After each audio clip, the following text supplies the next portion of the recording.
على محمد صلى الله عليه وسلم صلى الله على محمد صلى الله عليه وسلم أشرق البدر علينا فاختفت منه البدور لبيك اللهم لبيك لبيك لا شريك لك لبيك mengerjakan umrah dan fardu haji pelancongan pelbagai destinasi untuk perkhidmatan efisien yang mesra DH Travel untuk anda.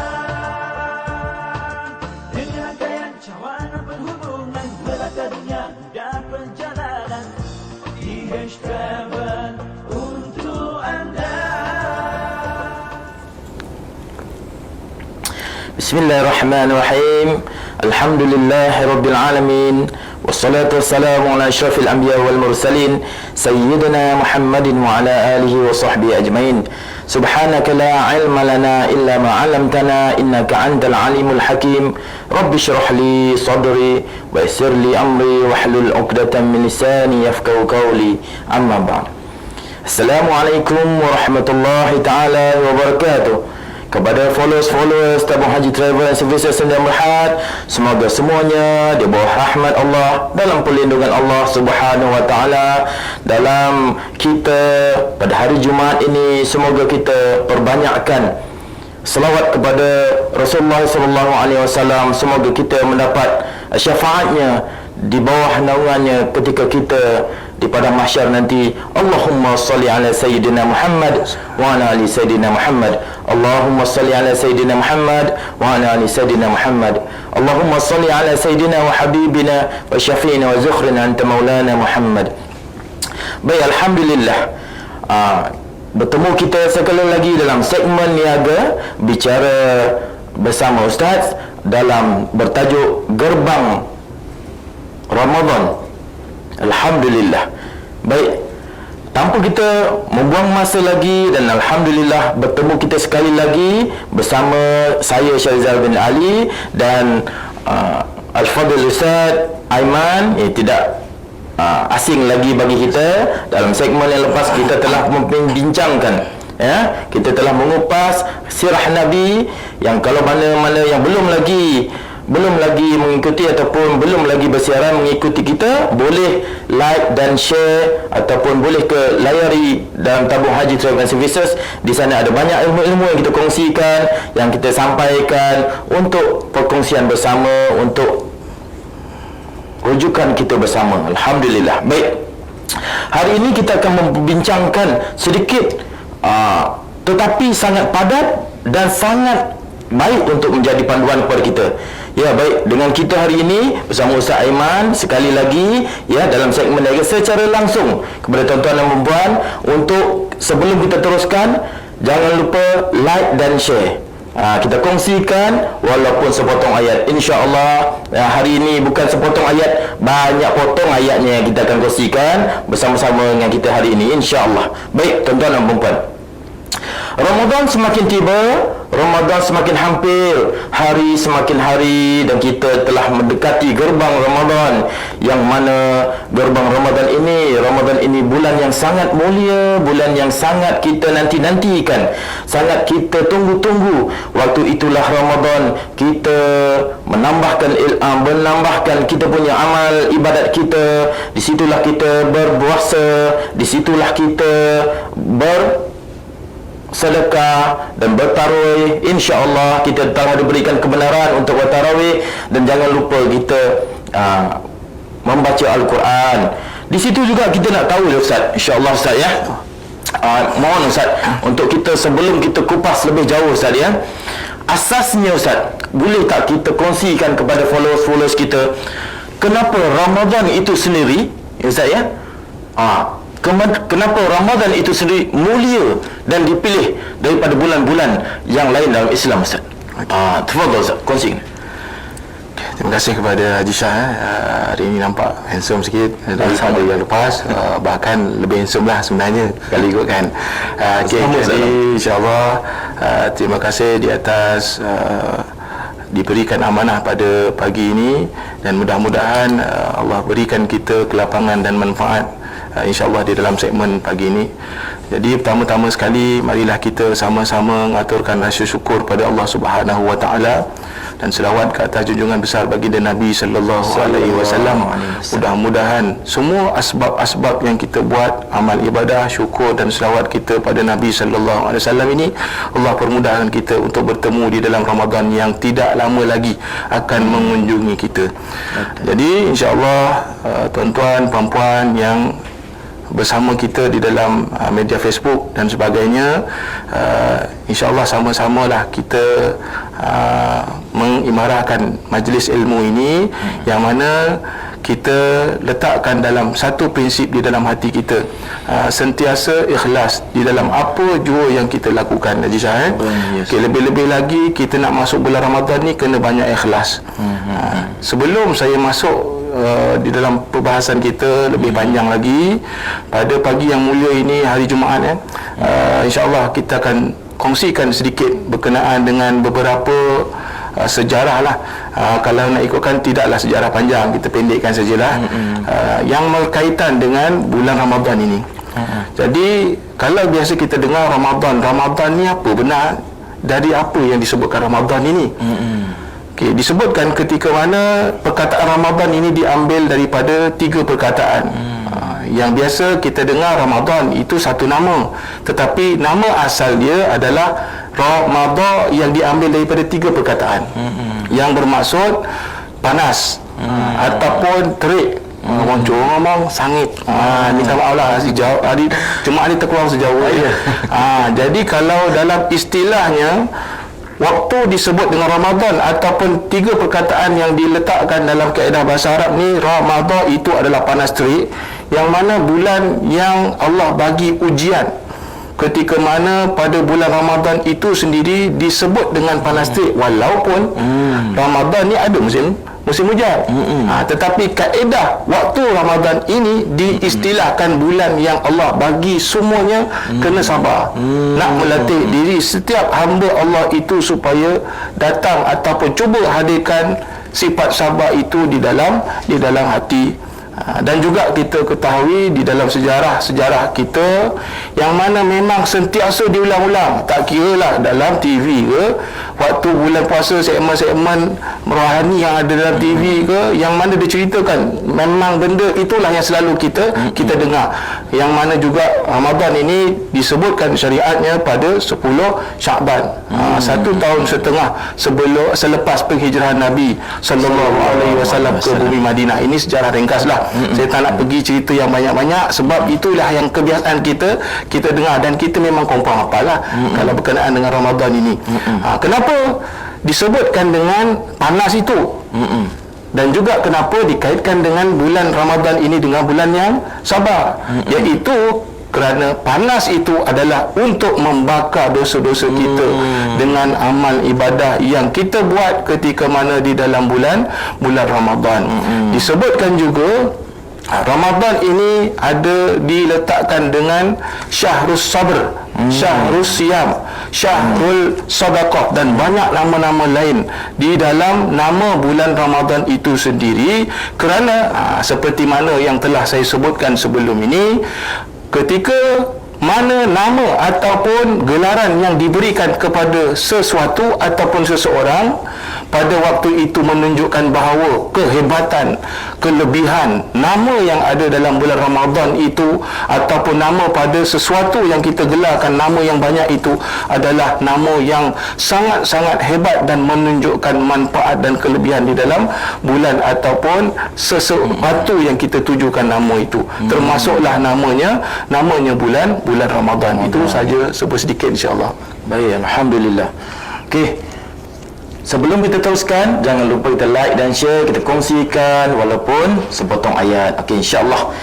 Ustaz, alhamdulillah dapat kita tahu asasnya Ramadan itu adalah daripada perkataan Arab, yang mana perkataan itu adalah perkataan yang daripada panas. Kat situ juga kita boleh faham kenapa Allah memilih bulan Ramadan itu adalah bulan yang untuk kita berpuasa, ya, bulan yang dipanggil bulan yang mulia, bulan yang orang Islam sangat tunggu-tunggu kerana dijanjikan pahalanya berlipat ganda, yang Ustaz, ya. Ada yang seingat saya daripada hadis Bukhari yang katakan semua ibadat tu telah ditentukan kecuali puasa itu, Ustaz, ya. Kecuali puasa itu Allah yang menentukan atas keikhlasan kita berpuasa, kan, betul, ya, Ustaz, ya. Maka baik, alhamdulillah.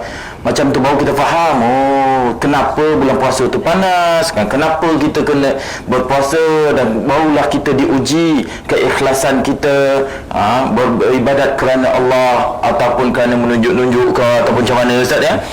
Kalau kadang-kadang jangan depan puasa, lepas tu belakangnya buka piuk, kan, Ustaz, ya. Tu ada bahasa Jawa tu saya pun tak berapa ingat lah, Ustaz, keluar Jawa tu saya pun tak berapa ingat lah tu. Tiba, Ustaz, kita lanjut lagi, Ustaz.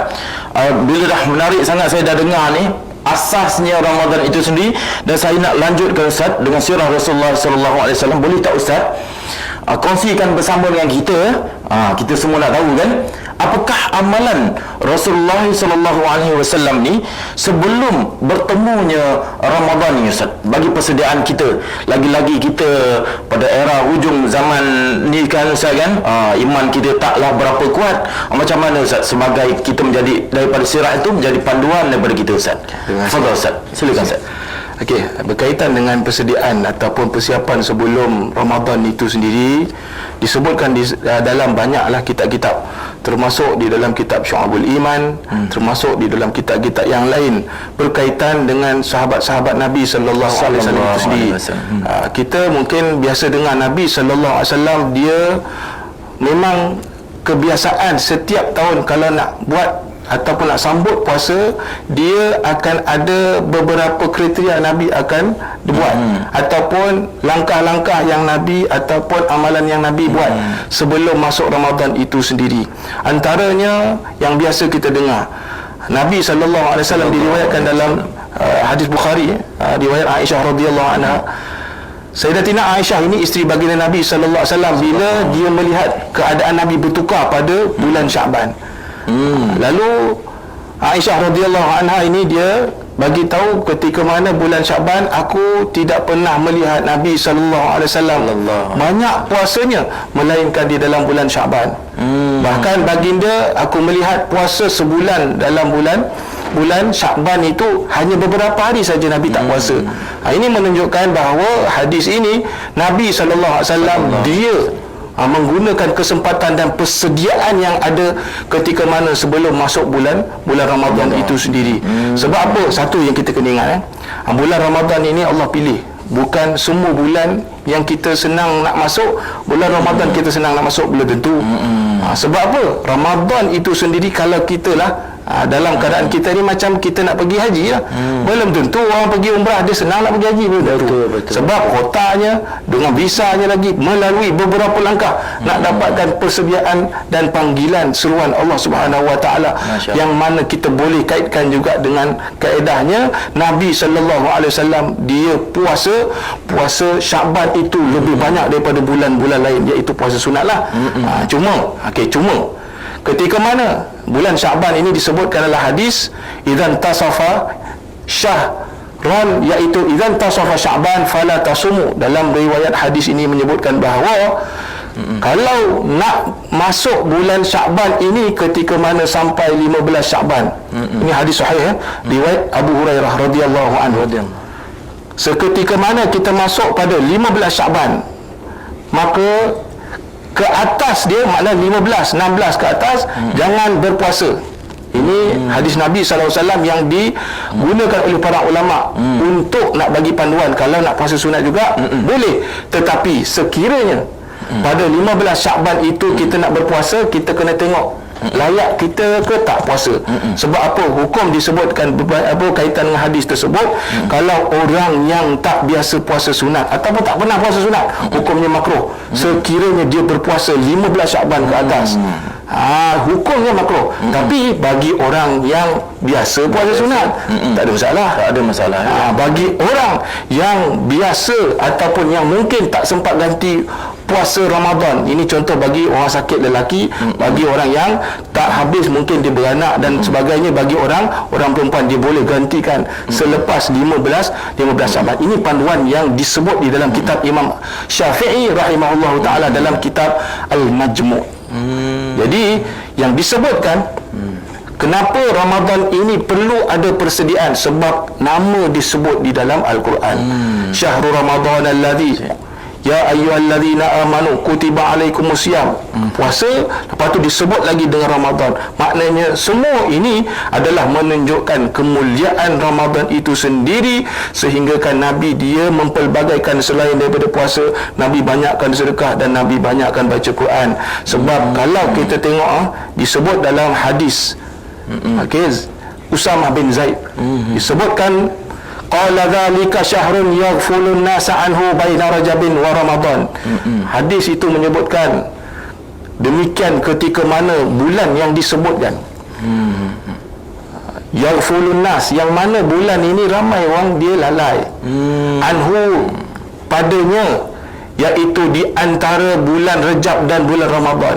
Hadis ini memang biasanya kita boleh kaitkan dengan keadaan manusia, Nabi kaitkan dengan waktu itu. Kenapa? Sebab fahuwa syahrun turfa'u fihi al-a'mal ila Allah. Kenapa bulan ini manusia lalai? Ketika mana waktu sepatutnya bulan ini tak boleh lalai. Sebab disebutkan dalam hadis ini ketika mana yang amalan kita diangkat kepada Tuhan. Maknanya disebut ulama hadis mengatakan setiap tahun amalan tahunan kita diangkat pada bulan Syaban. Adapun setiap minggu amalan kita diangkat pada setiap hari Isnin dan Khamis. Jadi Nabi akhirkan hadis itu. Dia kata apa? Fa uhibbu an yurfa'a wa ana shaim. Maka aku lebih suka ketika mana amalan aku diangkat dalam keadaan aku sedang berpuasa. Jadi menunjukkan bahawa Nabi dia berpuasa untuk mempersiapkan diri, yang mana kalau kita tengok dalam hadis ataupun yang disebutkan dalam kitab Syu'abul Iman yang dikarang oleh ulama yang menceritakan sahabat Nabi sallallahu alaihi wasallam, dia mempersiapkan diri sebelum masuk Ramadan 6 bulan. Boleh periksa di dalam kitab Syu'abul Iman, yang mana sahabat-sahabat memang jadi kebiasaan. Kita 6 bulan periksa dulu duit cukup tak nak beli langsir, cukup tak nak beli kuih raya, cukup tak nak sedekah. Kadang-kadang tak ingat pun bulan ni nak dekat dengan bulan Ramadan, sebab terlalu sibuknya dengan nak sambut, nak kira-kira apa yang boleh kita beli, apa yang tak boleh. Bukan nak buat persediaan nak sambut Ramadan. Itu saja untuk tahap ini. Masya Allah. Tengok, jangan kita tersalah ya. Ustaz dah bagi tahu agak macam peringatan juga kepada kita tu ya. Peringatan kepada kita yang mana jangan kita lalai ya, jangan kita lalai. Sepatutnya pada bulan ini ya, baki-baki Syaban ini telah kita menghampiri gerbang, kita telah akan masuki gerbang Ramadan ini. Kita sepatutnya berlumba-lumba untuk buat amal ibadat kita. Dah mula start enjin dah. Baca Quran. Kalau Quran tu berdebu tu boleh lap dululah. Kalau ada kat dalam tu, kalau dah ada dalam almari tu boleh keluarkan. Tapi jangan, kalau boleh ni Ustaz kan kita amalkan saya. Sebab apa? Bulan itu bulan yang Allah janjikan hanya Allah sahaja kan Ustaz ya. Allah sahaja yang akan memberikan ganjarannya. Masya Allah, ganjaran Allah takkan kita tak mau kejar kan. Okey, baik. Kita ada soalan sikit Ustaz daripada penonton kita, top fan ni, iaitu daripada Encik Muhammad Razali Zakaria ya. Bertanya kan Ustaz, okey, apa amalan yang disukai di bulan Ramadan ini Ustaz? Nampaknya macam sama juga. Boleh Ustaz rangkum juga sekali dengan soalan kita seterusnya daripada saya, iaitu apakah amalan Rasulullah sebelum bertemu Ramadan dan apakah amalan yang disukai oleh Rasulullah sallallahu alaihi wasallam pada bulan Ramadan ini, Ustaz. Betul-betul yang soalan kita. Fadhal Ustaz, silakan. Terima kasih kepada Haji Shah dan juga terima kasih kepada tuan yang bersoal di dalam Facebook. Soalan yang baik dan cantik berkaitan dengan amalan yang disukai oleh baginda Nabi sallallahu alaihi wasallam di dalam bulan Ramadan. Kita boleh kaitkan dengan nama Ramadan itu sendiri yang disebut dengan Syahrul Quran. Maknanya Nabi sallallahu alaihi wasallam yang biasa, dan yang biasanya memang confirm lah kita ni dengar khutbah Jumaat ke, dengar forum ke, telinga kita ni memang sentiasa dengar Syahrul Quran, Syahrul Siyam, Syahrul Sabar, yang mana kaitan-kaitan yang Nabi SAW dia biasa Ramadan ini akan apa? Akan confirm tinggalkan dia punya benda yang biasa dibuat rutin dia akan terus duduk di masjid. Tapi bukan semualah, bukan semua waktu duduk di masjid. Ada waktu Nabi nak makan, nak sahur dan juga bersama muamalah dengan anak dan isteri. Jadi yang disebutkan dengan amalan yang disukai oleh baginda Nabi sallallahu alaihi wasallam, Nabi dia suka buat apa jenis ibadah yang berkait dengan ibadah badaniah. Seumpama solat, contohnya solat tarawih, umpamanya yang disebut dengan sedekah, kita juga ibadah badaniah yang mana kita sendiri bagi pada orang, yang juga disebut dengan bacaan Quran itu sendiri yang disebut dalam nama Ramadan itu bulan Al-Quran. Ketika mana yang kita letakkan diri kita ni dalam waktu yang sama, kita niatkan apa ibadah yang nampak jenis benda itu perbuatan baik, kita boleh nisbahkan. Maksudnya kita boleh kaitkan apa ibadah yang kita buat ikut sunnah Nabi sallallahu alaihi wasallam juga boleh dikira. Boleh dikira dengan amalan yang baik di sisi baginda Nabi sallallahu alaihi wasallam. Kenapa saya sebut begitu? Sebab kita nak buat baik yang berat-berat mungkin susah, Haji, Kadang-kadang kita nak sedekah banyak susah. Jadi kita sedekahlah sikit, paling kurang senyum. Tapi jangan dapat datang tabung Jumaat kita senyum kat tabung tu. Tak boleh lah. Seumpama sedekah ini yang mana tak banyak sikit lah. Tak mampu kita sedekah banyak, kita sedekah sikit. Sebab apa? Nak latih diri kita supaya untuk nak meraihkan ganjaran Ramadan itu sendiri yang telah Allah bagi pada kita. Kenapa saya kata rebut ganjarannya? Sebab satu sahaja yang kita kena letakkan, kita tak tahu bila kita mati. Bila tak tahu bila kita mati, Ramadan itu sendiri melatihkan diri kita supaya disebutkan di dalam banyak kalam-kalam ulama, di dalam banyak kitab lah, yang mana kalaulah Ramadan kita masuk pada waktu itu, ketika mana melepasi Ramadan tanpa kita minta pengampunan daripada Allah, kalau istilahnya, kalaulah kita keluar daripada bulan Ramadan, Allah tak ampunkan dosa kita, maka cilakalah kita. Sehingga kan para ulama mengatakan biadab bagi orang yang berpuasa ketika mana dia sahur dia tak minta ampun. Ketika mana dia berbuka puasa, waktu saat menunggu buka puasa dia tak minta doa pun pada Allah. Ini orang jenis biadab, yang orang jauh kata biadab. Pada waktu ini, kenapa? Sebab kita nak raihkan pada waktu bulan yang dimuliakan oleh Allah Subhanahu Wa Taala ini, yang paling banyak ganjarannya. Sebab apa? Ialah minta maaf sebutlah. Sebab itu kaedah ulama mengambil hadis yang fulun nas, bulan yang mana banyaknya orang lalai pada bulan nak sambut sepatutnya bulan Ramadan ni, tapi bulan Syaban ni ramai orang tak ambil faedah, tak ambil manfaat. Siap sibuk dengan apa yang nak sambut bulan raya, bukan nak siap sibuk nak sambut bulan Ramadan. Advance. Belum siap nak pasang lagu raya.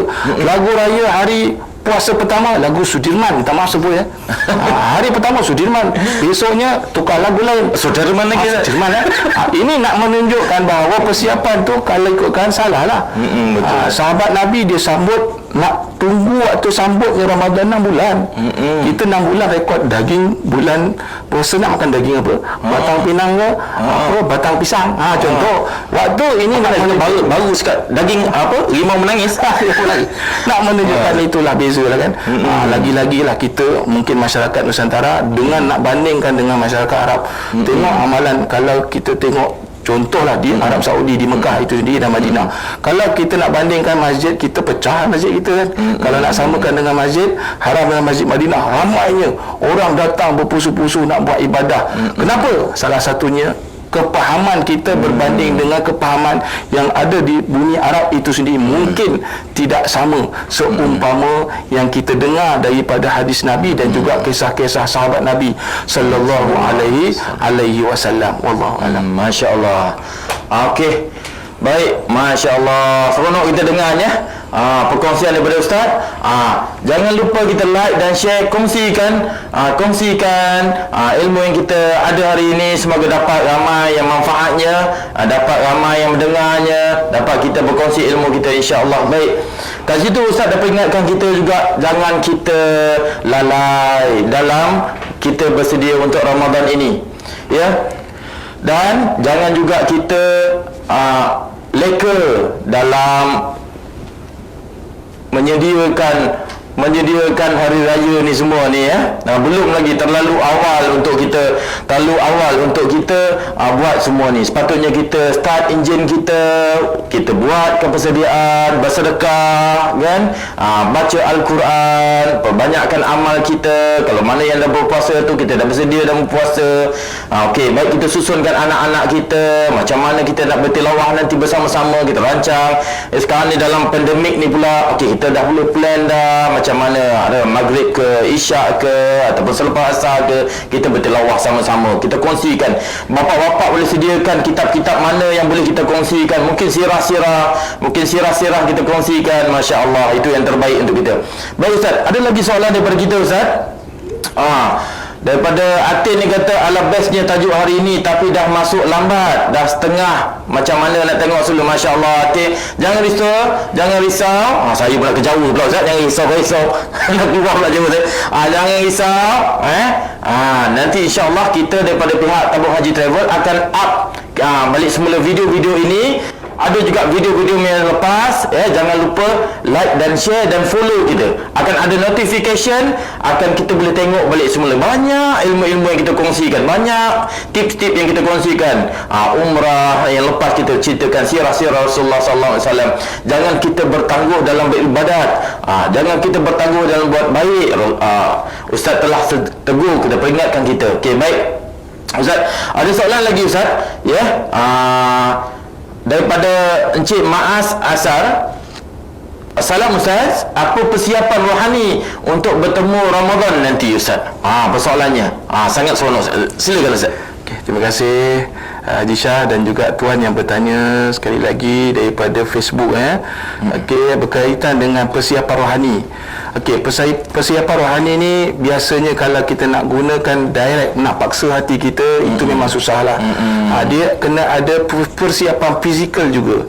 Fizikal ni badan kita kena siap, dan apa-apa yang kita orang panggil, kalau kita rancang setiap apa yang kita buat di dalam bulan selain bulan Ramadan, kebiasaannya mungkin ada yang boleh mengganggu kita. Contohlah kan, contohnya mungkin persiapan kerja, kita kena siap-siap untuk persiapan nak sembahyang tarawih, balik kerja macam mana, kena siap fizikal dulu. Betul. Untuk apa? Nak bagi cantikkan dan perbanyakkan ibadah ketika mana di dalam bulan Ramadan. Seumpama Imam Asy-Syafi'i rahimahullahu ta'ala, yang biasalah kompon kita biasa dengar, Imam Syafi'i ni dia khatam satu hari 2 kali. Okey, satu bulan 60 kali. Bayangnya, nak khatam Quran kita orang Johor, orang pro. Nak baca Quran satu hari 2 kali khatam, mumpuk orang Jawa kata. Macam mana nak sebut tu? Sebulan 60 kali. Kalau nak bayangkan di situ, menunjukkan Imam Syafi'i dia dah buat persiapan tak? Kompon dia buat. Kalau tak, macam mana dia boleh khatam sehari 2 kali? Cuba bayanglah. Rekod tak pernah lah. Saya biasa dengar kalau budak-budak tapis ni, dia biasa kalau buat syahadah satu hari je, satu khatam tu. Itu pun kadang-kadang pukul 12 malam siap.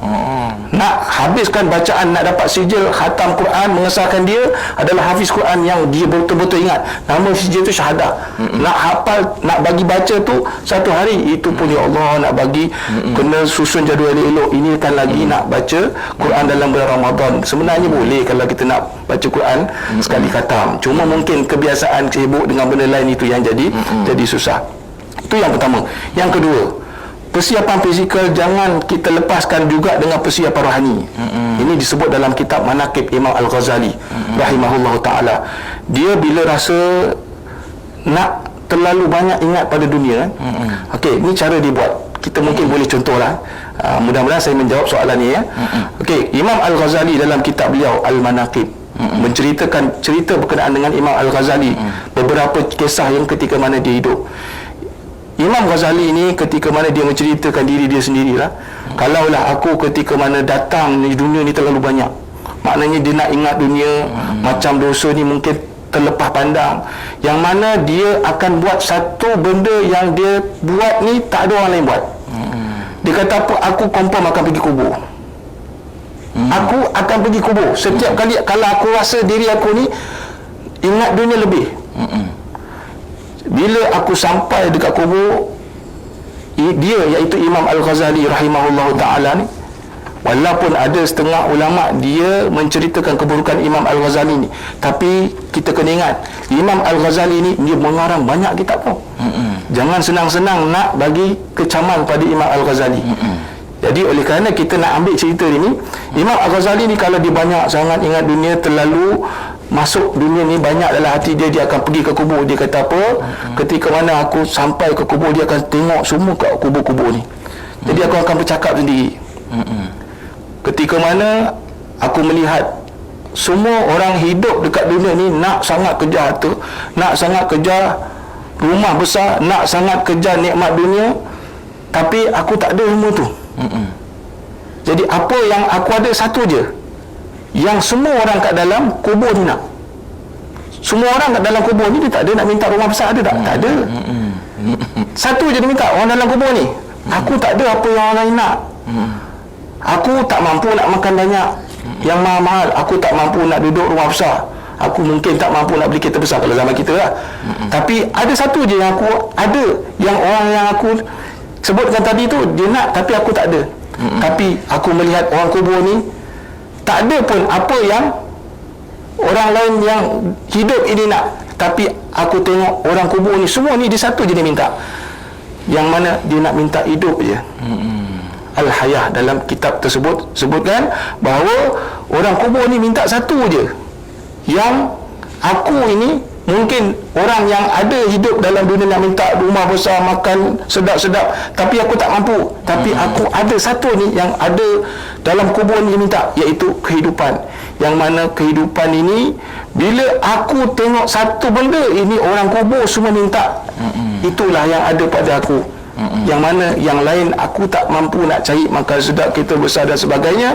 Pada waktu ini, maka ketika mana aku buat macam tu, maka tipislah hati aku pada dunia dan taubatlah aku di dalam hati ini. Maknanya kita nak gunakan kesempatan di dalam kisah tersebut bahawa ketika mana kalau kita rasa ego pada dunia, nak rebut sangat, tak ingat pada bulan Ramadan, persiapan rohani je satulah, ingat mati je. Kalau kita ingat mati, confirm kita nak minta buat banyak amalan dan berazam dalam hati kita supaya mempersiapkan diri dengan amalan lebih-lebih lagi nak minta masuk dalam bulan Ramadan. Wallahu alam. Baik, masya-Allah Ustaz. Ustaz panjang tu bagi tahu. Jawapan harap menjawablah ya. Dan persediaan kita rohani ini Ustaz kan, dan Rasulullah pun ada juga mengajar kita untuk kita bacakan doa Allahumma balighna Ramadan macam Ustaz kan. Semoga kita sama-sama sampai ke bulan Ramadan dan banyakkan istighfar kepada Allah Subhanahu wa taala dan perbanyakkan kita bersedia bersedekah daripada sekarang. Kemudian tadi Ustaz ada juga menyebutkan kita banyakkan bertaubat pada Allah. Banyakkan bertaubat kepada Allah dan jangan lupa juga kita istiqamah dalam amal ibadat kita dan kita tambah baik. Katakan yang bulan lepas, puasa yang lepas kita baca 2 surah 3 surah yang panjang-panjang di depan hari, insya-Allah yang akan datang kita perbaiki, tambah lagi ya Ustaz ya. Kalau tak boleh, mana mungkin ada yang risau Ustaz bila kita dengar tadi Ustaz cakap kita khatam 2 kali, masya-Allah, 1 hari. Kita ni Allah sekali pun susah. Tapi bagi yang orang ini, bagi orang yang tak tahu Ustaz, mungkin mereka Allah dah janjikan mereka lebih baik. Malahan satu perkataan saya, satu perkataan digandakan. So jangan kita segar, jangan kita malu. Walau macam saya ni kan, saya pun masih belajar lagi. Kita kena belajar sama-sama, tapi lebih banyak manfaatnya, kalau lebih banyak fadilatnya, lebih banyak pahalanya kalau kita kita berhasil yang belajar ni dapat gandaan 27 ya Ustaz. 27 untuk satu perkataan Ustaz ya. Lagi banyak pahala Bulan puasa ni kita gandakan kebaikan, gandakan amalan supaya Allah menilai kita dan kita buat baik ikhlas kerana Allah Subhanahu Wa Taala. Baik, kalau tak boleh juga baca qul Allah ya Ustaz kan. Qul Allah banyak kali pun boleh insya-Allah. Okey, baik. Ustaz, kita di segmen niaga ni Ustaz, berkaitan dengan Ramadan juga, kita ada juga membawa khas daripada tanah suci Madinah Ustaz, bagi mengubati kerinduan, bagi mengubati yang daripada jemaah-jemaah kita juga memohon daripada tabung haji untuk bawakan khas bagi persiapan Ramadan ni Ustaz. Kali ini kita ada membawakan seperti yang diminta ya, kurma ajwa daripada Madinah. Kurma ajwa aliyah sangat lembut, sangat tak berapa manis, baik untuk kita amalkan dalam Ramadan. Dan ini persediaan jugalah ya, amalan makanan sunnah Rasulullah sallallahu alaihi wasallam dengan harga hanya RM48 sahaja untuk kurma ajwa dan RM35 sahaja untuk kurma safawi termasuk postage. Macam mana? Di Semenanjung Malaysia sahaja. Bagi Sabah dan Sarawak hanya tambahan RM8 sahaja ya. Macam mana nak buat tambahan? Layari www.shopping.ttс.com.my. Bagi mana-mana yang tidak boleh melayari internet, boleh hubungi kita 019-289-7624 ya. 019-289-7624. Okey, baik, alhamdulillah Ustaz. Kita teruskan lagi Ustaz ya. Ada soalan lagi daripada penonton kita. Saya ambil soalan dari saya, insya-Allah ada kesempatan sikit. Daripada Encik Aki Haj Yusof. Assalamualaikum Encik Aki, terima kasih kerana bersama dengan kita. Okey, baik. Soalannya Ustaz, jika kita baru ingat nak ganti puasa tapi tak sempat Ustaz, macam mana tu Ustaz? Maksudnya tapi sekarang ni kalau masih sempat dia Ustaz ya. Ini katakan mungkinlah dia dalam keuzuran ke Ustaz, ataupun dia memang tak ingat ke Ustaz, ataupun short term memory loss ke Ustaz. Kan STML, saya panggil STML, short term memory loss ni. Macam mana tu Ustaz? Okey, baik. Terima kasih Ustaz. Soalan yang baik juga berkaitan dengan ibadah puasa. Iaitu ketika mana kita ada puasa yang berbaki, ini bukan puasa sunat, ini puasa Ramadan yang berkait dengan kita terlupa. Senang cerita, kita tak puasa lagi, ganti ketika mana bulan ataupun tahun yang lepas, ataupun 2 tahun lepas, 3 tahun lepas. Ini kita nak letakkan satu garis panduan. Ulama-ulama disebutkan di dalam kitab-kitab fiqh, lebih kepada kitab Fiqhul Islami wa Adillatu, kitab Majmu' Imam An-Nawawi, juga kitab Fiqhul Manhaji pernah menyebutkan berkaitan puasa ketika mana kita tak sempat ganti. Jangan kita ingat kita boleh lari macam kita bayar hutang jangan kita ingat. Kita kena wajib ganti, tak kira puasa ataupun sembahyang. Kalaulah puasa yang mana kita ini mungkinlah terlupa, tapi kalau sekarang ni masih ingat, maknanya masih sempat lagi untuk kita nak ganti. Kalau kita buat tak sempat, konon-kononnya perut gastrik lah, ataupun kadang-kadang bagi alasan terlalu sibuk lah, jom amit-amit, itu terlalu tu macam tu. Kalau kita nak buatkan kita sibuk, jangan kita kena ingat, pernah ulama-ulama sebut, ketahuilah ketika mana kalau manusia suka menunda-nundakan kebaikan, akan Allah tundakan kebaikan yang akan turun pada orang tersebut. Jadi berkaitan dengan ibadah puasa, kalau dia tahun lepas dia tak sempat untuk ganti tahun ini, dia kena ganti bilangan yang sama. Jangan risau, takkan tambah dividen ataupun interest, tak ada kat situ. Dia bukan macam pinjaman bank. Puasa tak ada, satu je, cuma plus one. Plus one dia dipanggil denda. Denda pada waktu itu kena bayar fidyah. Fidyah ya saya. Fidyah ini ketika mana fidyah itu dibayar 1 hari 1 kali cupak bayar yang mana bayar itu dikaitkan dengan makanan asasi yang ada di dalam tempat yang kita duduk. Kalau kita makan tamar lah. Orang sini tak makan tamar kan. Orang sini makan segok. Orang kat sini, kita kat Malaysia ni makan asasi kita nasi. Kalau orang Arab makan mungkin tepung, roti, kurma dan sebagainya. Itu yang dikirakan sebagai ganti, yang mana denda juga termasuk pelasuan kepada puasa ganti. Kalau bagi ibu yang mana dia sedang hamil, ini saya masukkan dulu ya, kaitan sikit lah.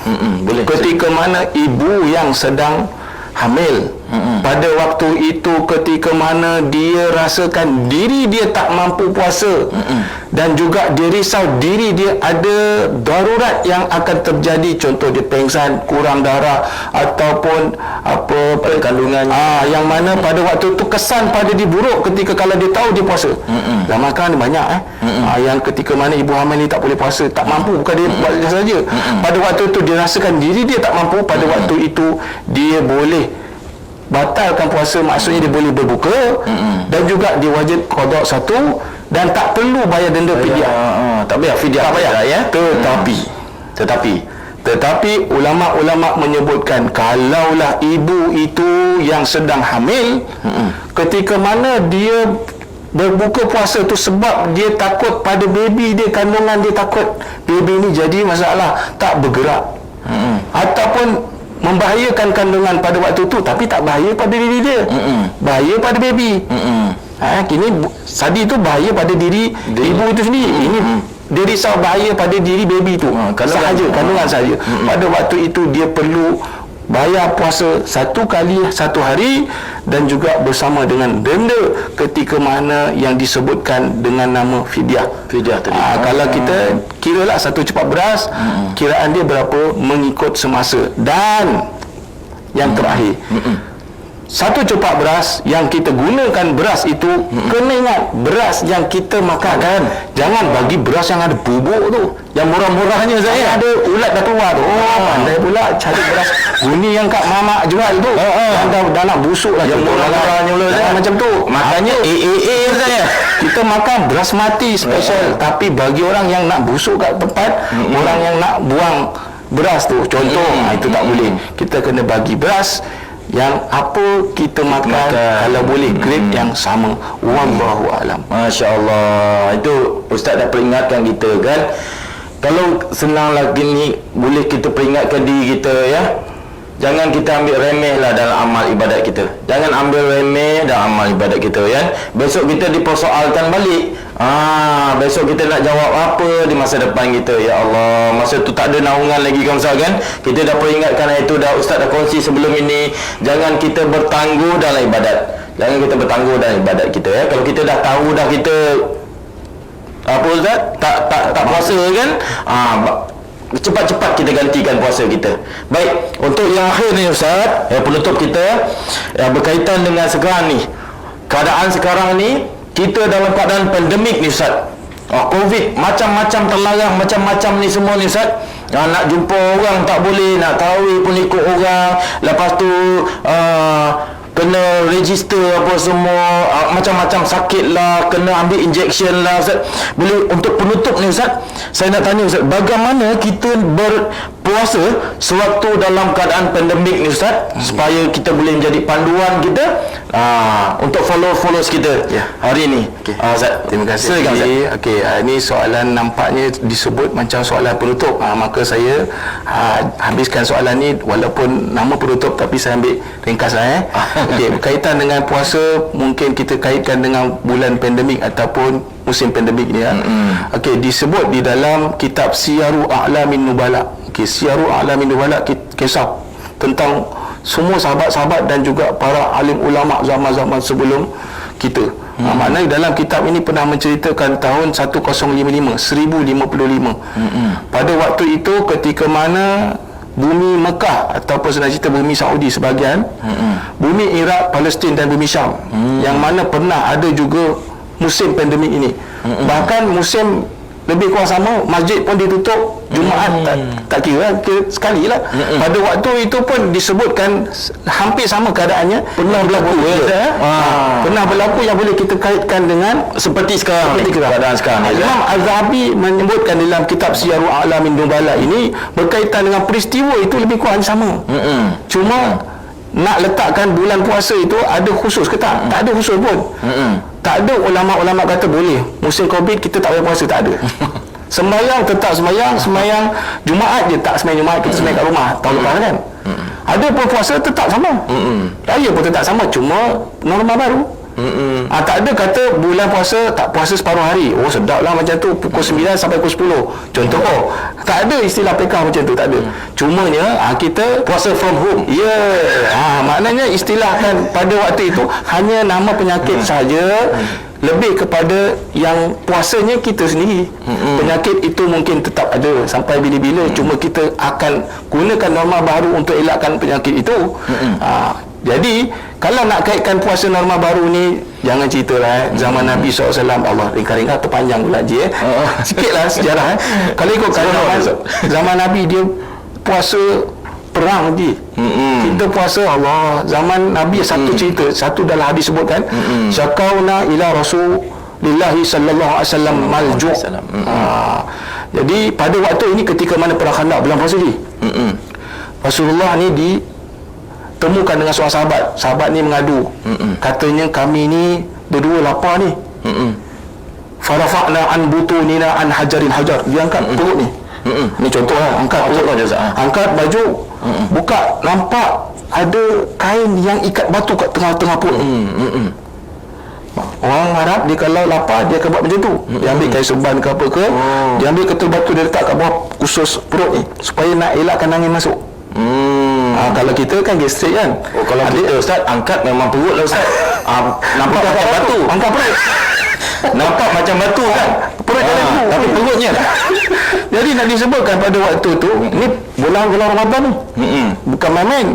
Kita bulan Ramadan Covid dah banyak sungai kadang-kadang lah. Ni bukan kat Malaysia lah, ni Uganda sana.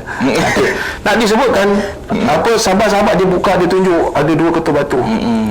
Lalu Nabi SAW pun nak kata, lebih pun tak mampu nak kata. Farafa'a Rasulullah SAW. Bila Nabi angkat pada waktu tu, Nabi pakai batu lagi banyak daripada sahabat ni. Segan sahabat tu nak cakap lebih. Beredar sahabat tu nak menunjukkan bahawa di sini kita puasa tak sama macam zaman Nabi SAW. Tak ada penat pun, tak ada tak jumpa pengemis letak batu sini. Semua hidup saya tak pernah jumpa lah.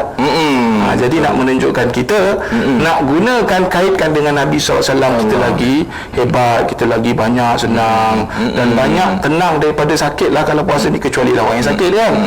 Jadi nak gunakan kaedahnya seperti mana yang saya sebutkan tadi. Yang pertama, kalau tak mampu puasa kita ganti, tapi kita tengok kondisi sama ada nak kena bayar fidyah ataupun tidak. Tapi wajib puasa tetap kena ganti. Dan juga nak menunjukkan juga hebatnya bulan puasa itu sendiri. Jangan risau susah ke senang ke, ingat bulan puasa ni bulan banyak pahala. Allahuakbar. Masya Allah. Baik, Alhamdulillah. Hari ini Alhamdulillah dapat kita kongsi semua.